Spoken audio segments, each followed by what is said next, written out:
اس وقت ہماری جو سب سے بڑی کمزوری ہے نا، وہ یہ بن چکی ہے کہ مجھ سمیت ہم میں سے ہر ایک اپنے سوا سارے مسلمانوں کو نیک دیکھنا چاہتا ہے۔ ہم میں سے ہر ایک اپنے آپ کے علاوہ پوری دنیا کو نیک دیکھنا چاہتا ہے، سب کو چاہتا ہے کہ یہ ٹھیک ہو جائے، نیک ہو جائیں، ذکر اذکار یہ اس لیے کریں، مراقبہ بھی کریں، نیکی بھی کریں، تبلیغ بھی کریں، سارے اچھے یہ کام کریں، سارے نیک ہو جائیں میرے علاوہ۔ جو میری روٹین ہے اس میں مجھے کوئی ڈسٹرب نہ کرے، میرے کمفرٹ زون کو کوئی نہ چھیڑے۔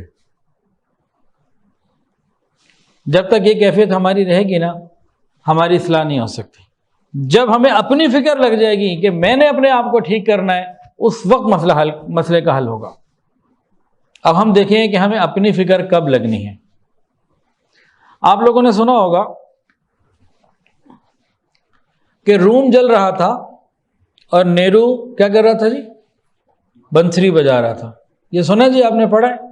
روم میں جسا روم جل رہا تھا، ہم میں سے کسی نے دیکھا جلتے ہوئے روم کو؟ نیرو کو کسی نے دیکھا؟ اس کی بنسری کو دیکھا؟ نہیں دیکھا نا؟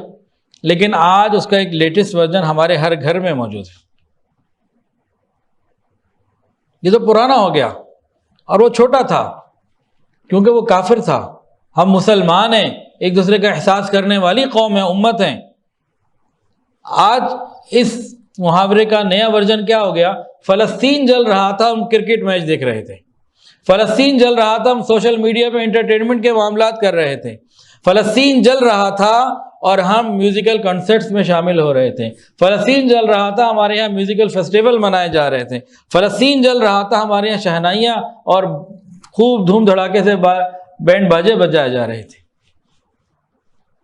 یہ میں تو یہ سمجھتا ہوں کہ روم جل رہا تھا اور نیرو بنسری بجا رہا تھا، چھوٹی بات رہ گئی، ہم نے اس سے زیادہ بے حسی کی مثال خود قائم کر دی اور گھر گھر سے قائم کر دی۔ وہ تو ایک شخص تھا،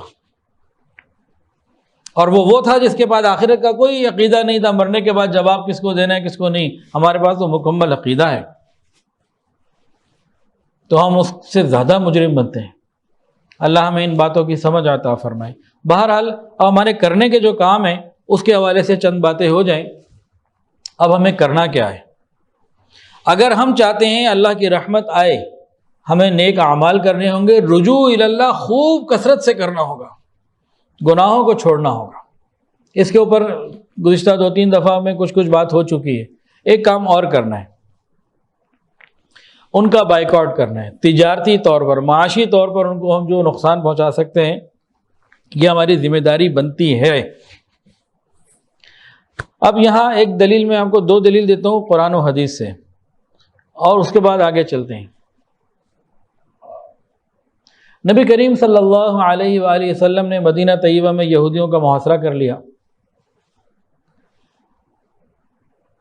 وہ شکست نہیں کھا رہے تھے، مسلمانوں کو فتح نہیں ہو رہی تھی، کام چل رہا تھا، لمبا ہو رہا تھا۔ حضور صلی اللہ علیہ وآلہ وسلم نے ان کی تجارت کے اوپر ضرب لگائی۔ ان کے باغات تھے، کہا جلا دو، کاٹ دو۔ جیسے ہی انہوں نے شروع کیا وہ ہل کے رہ گئے، اور پھر مسلمانوں کو فتح ہو گئی۔ کیا مطلب؟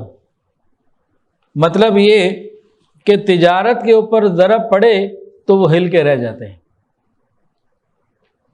جب پیپسی کے آواز، پیپسی نہ پینے کے لیے مسلمان کھڑا ہو تو وہ پیپسی کی بوتل پہ فلسطین لکھ دیتے ہیں۔ اب یہ جو اگلی بات کر رہا ہوں اس کی تحقیق تو نہیں ہے، لیکن واٹس ایپ کے مطابق کہ جب معاشی بائیکاٹ کی آواز چل رہی ہو تو وہ اپنی بوتل کے ساتھ چاول کا تھیلا لٹکا دیتے ہیں، یعنی اثر آج بھی ہے۔ ایک مثال۔ دوسری مثال نبی علیہ الصلوۃ والسلام کی مبارک سیرت سے۔ نبی علیہ الصلوۃ والسلام جب غزوہ بدر کے لیے نکلے تھے تو ایک قافلہ تھا ابو سفیان کا، اس کو روکنے کے لیے نکلے تھے۔ یہ قافلہ تجارتی قافلہ تھا جی کہ کون سا قافلہ تھا یہ بتائیں؟ تجارتی قافلہ تھا۔ یہ بات تو سب کو معلوم ہے، لیکن اس کے اندر کی جو بات جو گہرائی والی ہے وہ بہت تھوڑے لوگوں کو معلوم ہے۔ جناب یہ تجارتی قافلہ بظاہر تھا، یہ تجارتی قافلہ تیار ہی اس لیے ہوا تھا، مکہ کے ہر نوجوان، مرد، بوڑھے، بچے نے اس میں حصہ ڈالا تھا۔ اس سے جو نفع آئے گا اس سے اسلحہ خریدیں گے اور اس سے مسلمانوں کے خلاف جنگ کریں گے۔ ایک تجارت ہوتی ہے کہ میں اپنے گھر کو چلانا ہے، بیوی بچوں کی ذمہ داری ہے، خرچے پورے کرنے ہیں، یہ کوئی اور تجارت ہے۔ ایک تجارت اس لیے ہو رہی ہے کہ اس سے نفع لے کے مسلمانوں کو ختم کر رہے ہیں، تو دونوں میں فرق ہے برابر ہے؟ ہاں جی بولے، بہت بڑا فرق ہے۔ تو آپ اس کو روکنے کے لیے گئے تھے۔ ہمیں ان دونوں باتوں سے کیا مل رہا ہے، ان دونوں واقعات سے، کہ ہمیں تجارتی طور پر ان کا بائیکاٹ کرنے کے بارے میں اوپر سے سند مل رہی ہے، ہمیں کرنا ہوگا اور اس کا اثر آئے گا۔ جب کفار مکہ کو وہاں پتہ لگا نا کہ ہمارا اتنا بڑا قافلہ جس میں ہماری اتنی بڑی انویسٹمنٹ ہے، تو وہ آگ بگولا ہو کے آئے۔ ایسے نہیں وہ ایک دم 1000 نکل کے آ گئے تھے۔ تو پیچھے کوئی بہت بڑی ریزن تھی۔ تو سیرت سے ہمیں یہ باتیں ملتی ہیں۔ اب نبی علیہ الصلوۃ والسلام کو ہم ماننے والے ہیں، ہمیں چاہیے کہ ہم ان کے لیے جتنی مشکلات پیدا کر سکتے ہیں ہم کریں۔ ایک محاورہ ہے، چڑیاں اگر متحد ہو جائیں نا تو شیر کی کھال کھینچ سکتی ہیں۔ ہم عوام اگر متحد ہو جائیں اور ان کی چیزوں کا بائیکاٹ کریں تو ان کی کھال ادھیڑ سکتی ہیں۔ صرف حکمرانوں کو برا بھلا کہنے سے اور ذمہ دار ٹھہرا دینے سے اور اس کے بعد پھر 2 گالیاں دے کے پیپسی چڑھا لینے سے مسئلہ نہیں حل ہونا، پیپسی چھوڑنی پڑے گی۔ زبان کا چٹخارا اور چہرے کا مسکارا، اس پہ قربانی دینی پڑے گی۔ اگر پیپسی نہیں پئیں گے کیا موت آ جائے گی؟ تمام چیزوں کی بات کرو جو ان کی ہیں۔